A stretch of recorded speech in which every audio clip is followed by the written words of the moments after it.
Hello people, how you doing? Scotty. So first of all, I would like to wish you all a happy new year for 2021. Hopefully it's better than last year. And of course, I hope you had a great Christmas and everything. I was requested to do a response on Grime4Corbyn. I had to actually look that up. Now, although he's not the Labour Party leader, it still relates to this today, why people were voting in favour of Jeremy Corbyn. It gives you an insight into their views anyway, so it wouldn't really make a difference. Something that really hit me home a while back, I was out with friends. We were taking people food parcels from the food bank, and one lady said to me, "You're the only person I've spoken to in a week." One thing politicians are very good at is playing into people's emotions. The vulnerable tend to buy into this whole thing, especially the Labour Party. They may have went through a rough time in their life, and of course I can reason with their arguments, especially the cost of education or whatever it may be. They don't understand the reason why they got to this problem in the first place, but they think that socialism's the solution to the problem, and the likes of the Labour Party tend to appeal to them for that reason. And Jeremy Corbyn is very good at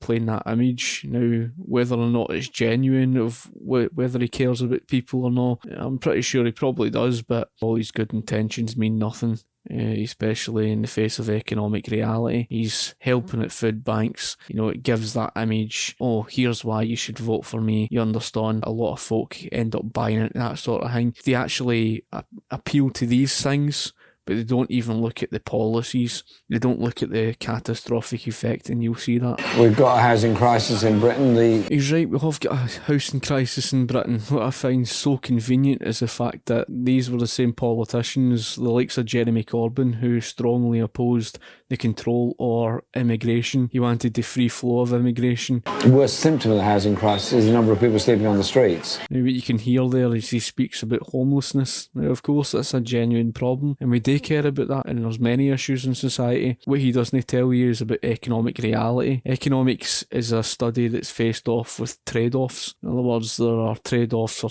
the certain given policies, and you have to look at not just the short term but the long term. The way in which you try to help, is just a case of, well, let's just give away housing, as if to say all housing is the same, and I've made that argument before. Charitable operations should be in place to help these people. I think the United States was a perfect example. They actually gave them work, paid them a wage to clean the streets. I think that's a perfect incentive for them to get them up onto their feet, to get them out of the mess that they're in, and that's what they should be doing in this country. It's like I say, yes, there's a housing crisis, but he doesn't seem to acknowledge what the actual solution to the problem would be. He thinks it's just a case of going down the road of rent controls, and you'll hear this here. The problem is that we've got in the big cities, London, Birmingham and elsewhere, very expensive private rented accommodation. So there he is, he's talking about this today with the expensive costs. So therefore he's hinting at the fact that he wants to try and control the price. Now, I've explained to you guys before, I even explained in the video, why socialism fails. I says that anytime a socialist sees a higher price in the market, they seem to think that somehow means greed, and they don't acknowledge what that actually is. Now, I'm not entirely sure if Jeremy Corbyn is aware, and if he's been,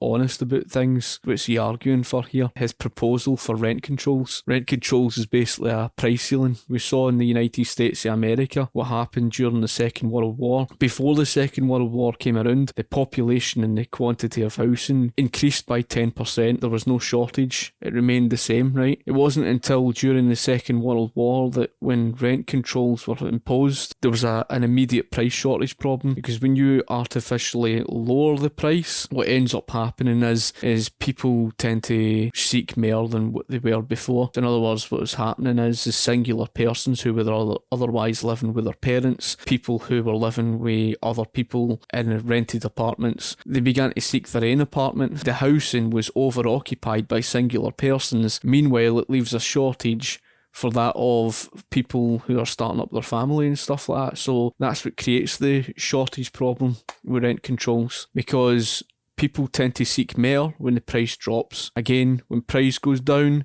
demand goes up. This is something that socialists don't acknowledge. They don't acknowledge the laws of supply and demand, just like how they don't acknowledge the laws of supply and demand when it came to the immigration crisis. I mean, obviously, if you've got more people coming into the country than the quantity of what's been built, then you're going to be faced with a problem. But get this is Jeremy Corbyn being forced into a wee bit of a concession here. He tries to say something about the council housing. If you listen carefully of what he says here, he mentions something about supply. Working class families can't get council housing, not enough of it. So there it is. He's mentioned about the working class families and stuff like that, and today there's not enough of the council housing. So in other words, he's conceding to the fact supply does actually matter. He doesn't mention this because he doesn't go into detail, because this is the reason why there's expensive rented housing in Britain. It's not because it's because it's private. Nothing at all to do with that. Was private got to do with it? Nothing. It's no greed. It's the laws of supply and demand. If you've got a shortage in supply, there's a higher price. That's it. That's basically what the higher price is signifying. He doesn't tell them that. The benefit cap comes in,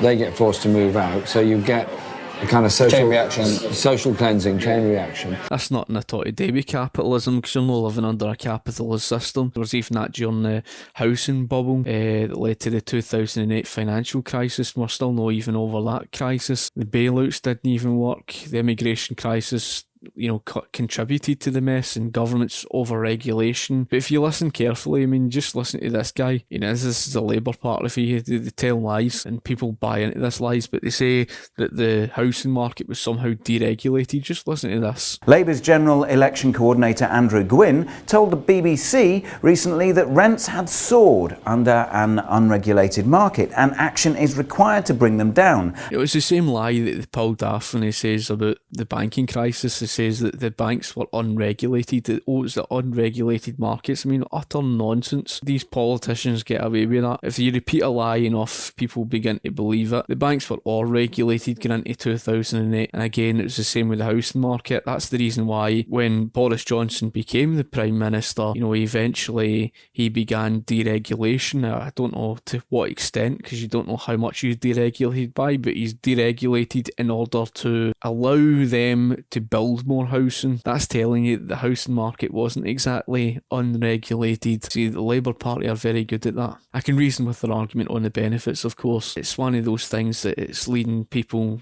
to depend upon the state. The real way of lifting people out of poverty is no redistribution of wealth. You cannot multiply wealth through division. So a welfare state doesn't create wealth. Wealth is created through being productive, through a free market economy, greatly reducing people's cost of living, giving people opportunity. And people make this mistake. They seem to think that, this is capitalism, when it's no. We're living under a corporatist system. So I can reason with their argument when they speak about problems when there's put benefit caps on, currently living under this corporatist system that's unjust. Many are put off going into higher education because the debts are going to be too great. I can reason with that argument in terms of education. The costs are expensive, and I can understand the student debt problems. A big part of the problem is certain subjects that people are taking and they're not even going to get a job out of it. I mean, what's the point? In these specific type of subjects, things need to be changed in this country with the education system, but they don't understand. Again, it's a case that they think the answer is mere socialism. So in other words, the free tuition fees. It's similar to the argument with the broken window fallacy, like I've explained before. Socialists really only see things for face value, so they only see the word free. They're not interested in anything else. And even if you try to explain to them, they just la, 2 fingers in the ears, and you're paying for it elsewhere in the economy. So you pay for it through cutbacks elsewhere in the economy, you're compensating elsewhere in the economy, your cost of living drives up all in the name of paying for it. This is something that they don't acknowledge. When you look at the job market, most jobs you'll find actually are down south in England, and again, that's actually in relation to do with the problem that you've got here, not just because of the higher tax rates, but because of the issue compensating in other areas. What they've done, they've caused damage all in the name of paying for the so-called free stuff. Again, they don't understand that. Can you just tell me, what is it about Corbyn that has galvanised so many young people, you think, to come and really support him? Do you know what? He's the first person that's actually directed his campaign at the youth.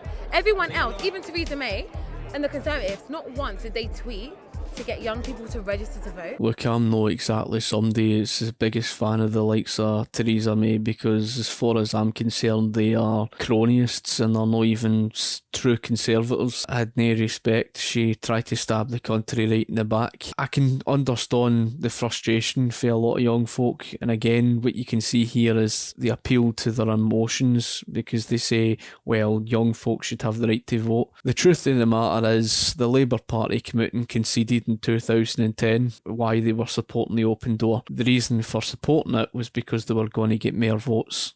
That's it. And you can see that by London today. Every single year, it's Labour Party, Labour Party, Labour Party, Labour Party. Now, you look outside London, who the hell votes Labour?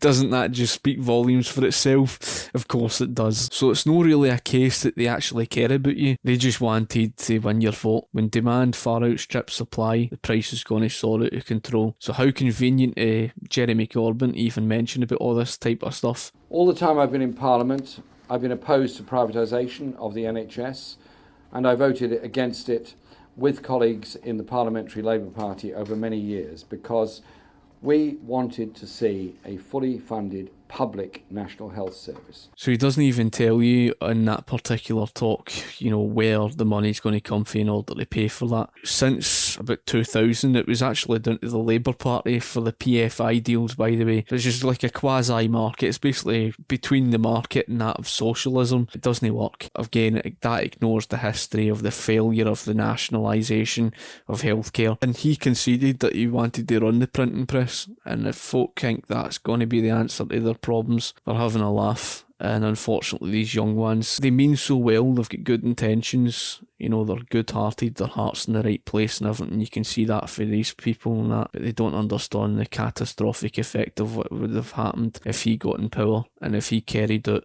basically what they wanted. The fact that he said he's going to try and get rid of the uni fees caught me straight away. He's well-meaning, he's got good intentions, his heart is in the right place and that. He doesn't understand the economics, and economic reality doesn't even care about those type of things. He just thinks it's a case, it's a free lunch. None of them have ever been told about the broken window fallacy, and it relates in many regards to this, and although it's a bit of a different thing, but the broken window fallacy is, somebody viewing something for face value. Again, they think it's just free, but they don't understand the consequences in the background. They just think it's free and that's it. That will somehow make it more affordable. They're not taught economics. This is why the likes of Jeremy Corbyn get away with the stuff that they do in terms of, speaking the rhetoric they do, all the promises in the world, disastrous consequences would follow. Because I've never wanted to go uni, but now I'm considering it. And there you have it. I mean, what happens again, the laws of supply and demand. More and more people, because of the free tuition fees, demand soars, more and more people go to university, the quality of education goes down. Most importantly, you end up finding a lot of these folk going and studying subjects that are not even worth entering the job market. Placements would become in shortage. They don't understand the costs in the background. They'd end up seeing cutbacks elsewhere. Costs would go up and everything, and they don't understand that. The Tories have sought to privatise it. A Labour government will have to take the whole NHS into public ownership and make sure it remains there. The next Labour government will go further than reversing Tory cuts. We intend to deliver a modern health and social care service, fully publicly provided and fully publicly funded. And there you have it. I mean, they get away with telling lies. They just make things up as they go along. For example, saying about the Tory cuts, there's a strong difference between a spending reduction and cutbacks. They're not the same thing. Socialists have tried to conflate them as if they are the same thing. Right, they're not. Great Britain in 2010 was soaring with about £152 billion of a deficit. A deficit means an overspend. So all they've been doing was reducing the overspend. And it's this rhetoric to say that with the NHS there was cutbacks. There wasn't. The NHS budget's been increasing for the past decade. It's all this nonsense about Tory cuts. It's rhetoric to appeal to people's feelings to get them to vote for the Labour Party. That's all he was doing. And they still do to this day, because they know that the average person in society doesn't even understand economics. I don't mean that in a derogatory manner. I mean that because sadly it is just the case. Right? They've been kept in the dark. It's easy to fool people who just don't understand. The rich want to just stay rich and keep the rich rich. But if everyone was and unified they deserve more, and helped each other, everyone was one, this country will be much better, man. But everyone, people, selfish they're thinking. segregation. That's the Selfish problem. thinking is what made the country go to shit in the first place. Exactly. Now we need to think about what's going to help the wider community. As you can see, folk, these are just well-meaning people. They've got good intentions, their heart's in the right place and everything. You know, they mean well and everything. They want things to be more affordable. They don't understand the economic argument, so they don't understand why the problems are the way they are today. They think that the solution is somehow socialism because, you know, it's been pumped into people's heads for so long about this idea that socialism means equality and socialism's for the poor and socialism helps everybody, and it's all the usual rhetoric, and unfortunately it's easy enough, like I say, to lead people up the garden path, especially when they've not really got the knowledge. You hear it there, it's this rhetoric against the rich. Things are not that simple, folk. Look at this picture, for example.